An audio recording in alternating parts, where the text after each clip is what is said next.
Ministro, sin duda alguna, el tema relacionado con las lluvias no deja de ya estar siendo motivo de mucha preocupación para los agricultores en el país que reportan pérdidas en sus cultivos. También en la región ya se habla de Honduras, que ha declarado alerta por sequía en varios de sus municipios y que, por cierto, abarca gran parte también de nuestro territorio en el oriente del país. ¿Cuál es la lectura y el diagnóstico que se tiene con relación a esta situación de clima y de temperaturas altas?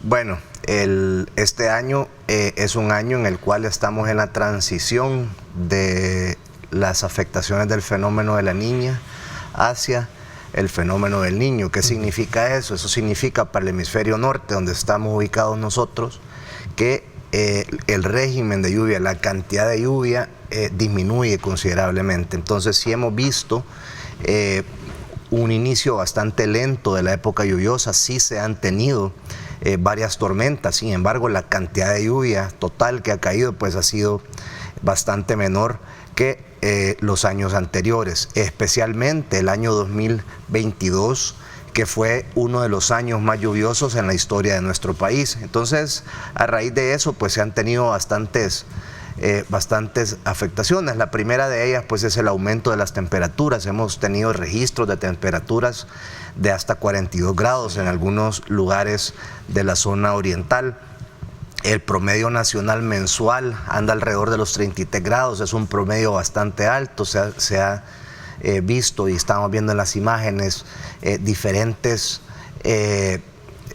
condiciones de muchísima humedad. Eso pues obviamente ocasiona un aumento en la temperatura, eso ocasiona esta falta de confort, pero también ocasiona pues todas estas afectaciones, principalmente en las zonas agrícolas, que ya comenzó. Bueno, ya se emitió el pronóstico de huracanes. La temporada de huracanes comienza oficialmente en el mes de junio, pero ya estamos previendo más de 15 sistemas del lado del Océano Atlántico, y como algo muy peculiar es que en el Océano Pacífico también se están viendo que pudiese pasar más sistemas que de lo acostumbrado. Entonces, ¿qué significa eso? Que vamos a tener la amenaza de sistemas hidrometeorológicos, llámese huracanes, tormentas tropicales o cualquier tipo de fenómeno de este tipo, desde el Atlántico, como siempre lo hemos tenido. Y ahora pues también debido a que las temperaturas del Océano Pacífico, el fenómeno del Niño es eso, pues el fenómeno del Niño es un aumento en las temperaturas en el Océano Pacífico. Eso nos va a ocasionar también, nos ocasiona riesgo de que podamos tener tormentas. Recordemos que estas tormentas pues pueden informarse y puede predecirse su trayectoria aproximadamente quizás unos 10 días antes o una semana antes de que comiencen a suceder. Se está trabajando también en los temas de contaminación, que eso pues puede degradar nuestros ecosistemas. Es decir, lo que se está buscando pues es a través de la regulación, a través de se logre minimizar los impactos. Este tema de cambio climático perdón, para terminar, tema de cambio climático no es algo que afecte únicamente a El Salvador. Esto está afectando pues a todo el mundo. Nosotros como país lo que debemos hacer es mitigar los impactos que nos trae el cambio climático. El cambio climático para nosotros son todas estas tormentas, son todos estos cambios en los regímenes de lluvia, pero también tenemos que adaptarnos, es decir, hay medidas de adaptación al cambio climático, hay medidas de adaptación a todos estos cambios, y es precisamente lo que nosotros hablamos siempre. Hablamos de economía circular, hablamos de reciclaje, hablamos de todos estos problemas que nos han traído el olvido que ha estado pues nuestro país por tantos años. Todos los proyectos y digamos todas las obras de construcción que se aprueban, porque no se aprueba todo, eso es algo muy importante, van de acuerdo a las leyes, van de acuerdo a la legislación y llevan sus compensaciones ambientales, que es muy importante. Antes lo que se hacía es ignorar los permisos de medio ambiente, y lo que pasaba es que pasaban 8 o 10 años los permisos, eso no caminaba, y el problema es que la gente seguía construyendo, sin las regulaciones necesarias de aguas residuales, sin las regulaciones necesarias de impermeabilización de terreno, no llevaban compensaciones ambientales. Entonces nosotros hemos tenido que intervenir pues diferentes diferentes proyectos que estaban construidos sin permiso en administraciones anteriores, que estaban perjudicando a las comunidades cercanas. No podía ser posible que hubiese una urbanización acá y las comunidades que estuvieran cerca pues no tuvieran agua e incluso estuvieran siendo perjudicados por los residuos de esas urbanizaciones. Y eso es porque simplemente se estaba ignorando la problemática de los permisos ambientales. Entonces, es una pregunta que está haciendo el público ahorita. ¿Qué rol juegan ustedes en eso, no? Bueno, nosotros somos parte de la cadena de la autorización o de la, digamos, de la regulación, porque no todo se autoriza. El rol del Ministerio de Medio Ambiente es precisamente regular todos los permisos que pasan por nuestras oficinas y por todas las instituciones de gobierno, pues cumplen un fin, y el fin de los permisos de medio ambiente es precisamente regular, precisamente cerciorarse que todos estén en regla. El tema de la contaminación en el lago de Coatepeque, ¿qué está haciendo el Ministerio de Medio Ambiente en el caso de Coatepeque en particular? Bueno, en el caso de Coatepeque se están ejecutando también obras sin precedentes. Primero se declaró el espejo de agua como protegido, eso a nosotros nos habilita aplicar también la Ley de Áreas Naturales Protegidas. Se está haciendo un censo a nivel de cuenca en el cual pues se está regulando y se está sancionando también a todos los infractores. Se ha dado un periodo de gracia, eso es ahorita mientras estamos haciendo esta regulación, pero definitivamente van a haber cierres y van a haber pues todo este tipo de acciones de las construcciones, ya sean privadas, o ya sean digamos quintas de recreo, ya sean restaurantes o establecimientos turísticos que no estén cumpliendo con las regulaciones. Nosotros no buscamos eliminar digamos, una vez nos preguntaron y nos dijeron que íbamos a perjudicar el turismo, ¿no? Al contrario, nosotros lo que queremos es que pues precisamente lo que genera el turismo, que es el espejo de agua del lago Coatepeque, pues esté limpio. Y eso es lo que estamos haciendo. Ministro, ¿qué pasó por su mente y su personal cuando estaban en el estadio viendo aquella situación que sin duda alguna no es para menos saber de que es una situación, no sé si la palabra es correcta, pero tan dantesco de ver ese mar de gente y ver la situación como resultado, 12 muertos tirados en el suelo? Bueno, bien difícil, porque cuando nosotros supimos que había, aparte de las personas que ya habían fallecido, que había una cantidad bien considerable de otras personas que también estaban en peligro, pues nosotros, como somos parte por ley del Sistema Nacional de Protección Civil, y es una obligación de nosotros, servidores, acudir en auxilio de la población. Eso está escrito en la ley.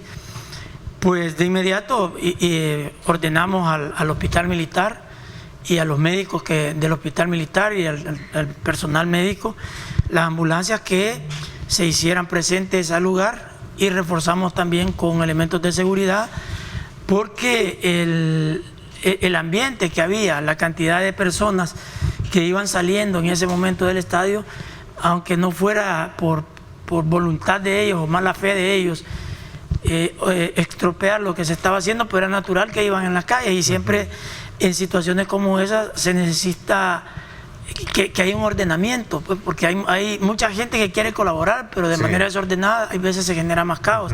¿Tuvo que apartar gente usted en el Sí, pero colaborando, la gente, colaborando, porque habían unos que estaban enardecidos porque decían que la causa de eso había sido la autoridad, y entonces nosotros les decíamos, pero en este momento lo que interesa es sacar a las personas y después habrá tiempo para otro. ¿Culpaban a la autoridad? Gente así que, pero le digo que había gente de la alianza que les decía, hey, colaborémonos, dejémonos trabajar, decía. O sea que el ambiente allí era, por la naturaleza de lo que había pasado, de que era así, y era necesario que llegara a liderarse, a poner el orden para que se evacuaran. Y le digo que se evacuó bastantes personas, muchas personas, unos niños que habían gente que andaban con niños en medio de donde estaba la trifulca. ¿Por qué? Porque un pariente de ellos había salido afectado, y de no haberse actuado de manera oportuna por todas las instituciones, yo creo que hubiera sido peor el caos. Si bien es cierto, es una fiesta deportiva, es un evento deportivo, es un momento alegórico, ¿verdad? pero en la que estamos todos entusiasmados por querer entrar, también entra en juego la responsabilidad de uno también de saber de que si estoy en un peligro yo también eso lo evito. Lo hablamos extra cámara, ¿no? Bueno, si hay un adagio que dice que el sabio ve el peligro y se aparta de él. Y allí obviamente es la situación que muchos no entendemos cómo a personas llevan inclusive a personas... A niños teniéndolos en medio de un estira y encoge. Yo todavía logré llegar a un lugar donde había una niña que tendrá 3 años y estábamos todos los adultos metiendo gente y entonces de casualidad me quedó la niña aquí por el pie y la voy viendo, entonces la agarré, la levanté y se la entregué a una persona. Ahí está, eso, por ejemplo. Allí mire el ambiente. Acabamos, ya allí medio lo habíamos arreglado. Sí. Entonces, esa falta de criterio. Mire. O sea, esa niña pudo haber estado desamparada. Estaba desamparada. Estaba desamparada. Si la niña está llorando, mire, está llorando. Porque estaba asustada. Entonces, eso es lo que yo le digo, que hay cosas donde uno, al ver una situación así, tiene que evitarlo, pues, pero bueno. Ahora, siempre tiene que haber un ordenamiento para que se salven las vidas. Y allí, en ese contexto, pues, hay que hacer lo que se tenga que hacer para que las cosas salgan correctas, en beneficio de la población. Ok, me gustaría conocer cuál es el resultado de la operatividad que se ha tenido en el cerco de Nueva Concepción, Chalatenango, luego que fuera asesinado un agente de la Policía Nacional Civil en cumplimiento de sus tareas. Ya se tienen algunas capturas, entiendo, ¿no? Sí, bueno, ya hay resultados positivos. En su momento van a hacer del conocimiento de toda la población en detalle las autoridades del Gabinete de Seguridad. Pero decirles que sí ha valido la pena ese cerco de seguridad que se estableció en la Nueva Concepción, porque ustedes pueden ver que falleció ahí un agente de la Policía Nacional Civil que andaba en función de protección de la población, y como falleció él, pudo haber fallecido cualquier otra persona, ¿no? de salvadoreño, lo cual es lo que nosotros andamos evitando. Con las capturas que se han realizado, ya hemos sacado de las calles a esos delincuentes que, como usted puede ver, no renuncian a su naturaleza asesina. La decisión que tomó el señor presidente para establecer el cerco de seguridad ha sido muy positivo, porque además de que se han efectuado ya capturas considerables y de gente importante en la estructura que opera en ese sector, también se les ha decomisado dinero y drogas. Ese corredor, ese sector, se ha caracterizado en el pasado por ser un corredor de drogas. Sí. Donde, había un punto ciego. Bueno, ahí corredor, pasa la troncal del norte, la longitudinal del norte, y pues es un sector ¿Cree que fue un hecho más relacionado con la narcoactividad? Hay varias cosas. Pero voy a hacerle esa pregunta, sobre todo porque si se genera una situación de todo esto y que todavía hay remanentes, entonces. Claro que sí, y por eso es que se actúa. O sea, no es porque nosotros amanecimos de mal humor o de buen humor, sino que obedece cada vez que se va a hacer algo como eso.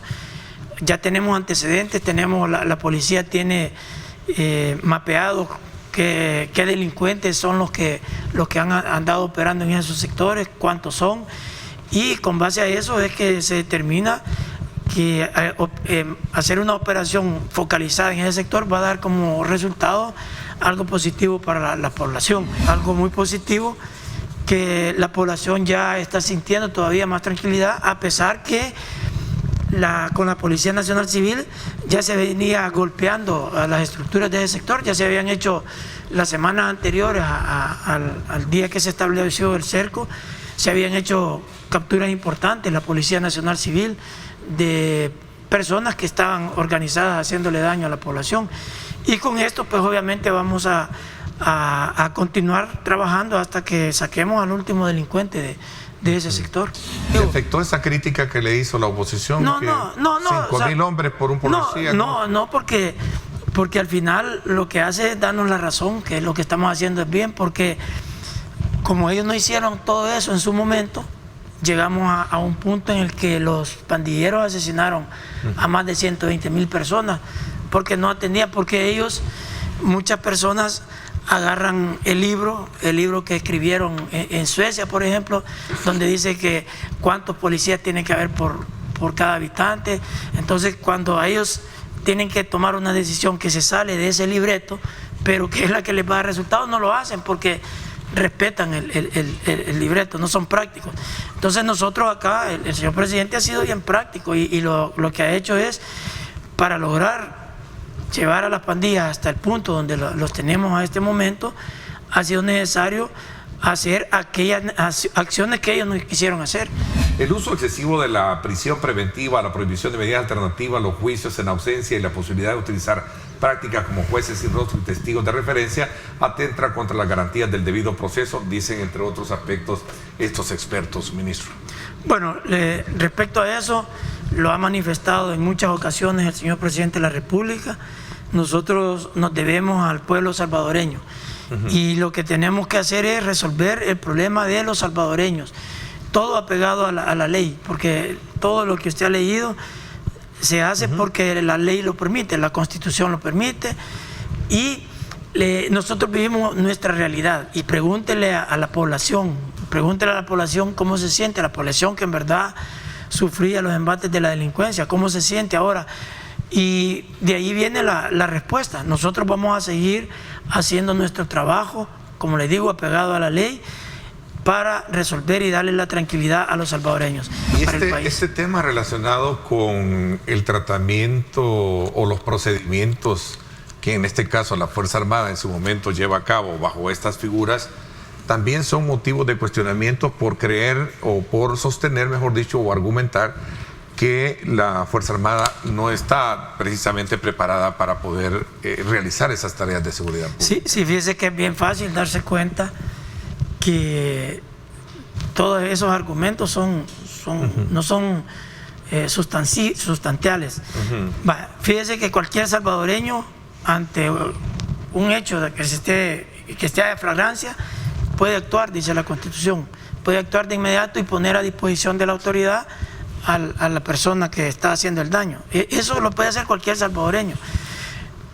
Fíjese que eso es lo que hace la Fuerza Armada. Lo que hace la Fuerza Armada es, si ubica a alguien que, por ejemplo, aparezca en una ficha como un delincuente, lo que hace es entregárselo a la policía, y la policía lo que hace es su trabajo normal, como que si ahí la Fuerza Armada no hubiera estado presente, porque la policía determina ya con sus procedimientos normales si tiene mérito para la detención de una persona, si no tiene mérito, y ya eso es un procedimiento policial. O sea, que saquen de la mente que la Fuerza Armada anda capturando. Nosotros no capturamos. Entonces esta solicitud de la ONU de quitar ya el régimen de excepción para ustedes o para usted no tiene sustento. Nosotros como Fuerza Armada somos subordinados al poder civil. Eso lo dice la Constitución. Nosotros obedecemos las órdenes del poder civil. Y si el poder civil determina que la Fuerza Armada, por ejemplo, ya no tiene que continuar colaborando en esas tareas, pues lo dejamos de hacer. Pero y como todo es legal, y si nosotros tenemos que seguir trabajando en eso, vamos a continuar apoyando a la policía. Además de que son bien bajos ya los homicidios, también hay cero tolerancia, cero impunidad, y eso también prepara al país para el futuro, porque la gente sabe que comete un homicidio y le va a caer el peso de la ley. Entonces esos son productos de el régimen de excepción. Producto de ese régimen de excepción es que nosotros tenemos eso. Fíjese que ahora estamos ya en lo que va del año, la tasa de homicidios por cada 100.000 habitantes. Para el año pasado supimos que terminó en 7.8, ahora es de 1.8 a este momento. ¿Qué indica eso? Indica que estamos en el camino de ser el país más seguro del continente americano. Y eso se logra sin un régimen de excepción, no se logra. ¿Por qué? Porque el país, El Salvador es El Salvador. O sea, El Salvador no es Suecia, no es Suiza, donde la gente tiene un comportamiento diferente, donde la situación delincuencial es diferente. Entonces la medida que ellos aplican en sus países, aquí no aplica, pues es diferente, no aplica, porque existe otra realidad, un nivel de violencia que había en el país mucho más grande, donde el solo actuar de la policía no era capaz de controlar esa delincuencia porque la dejaron crecer demasiado.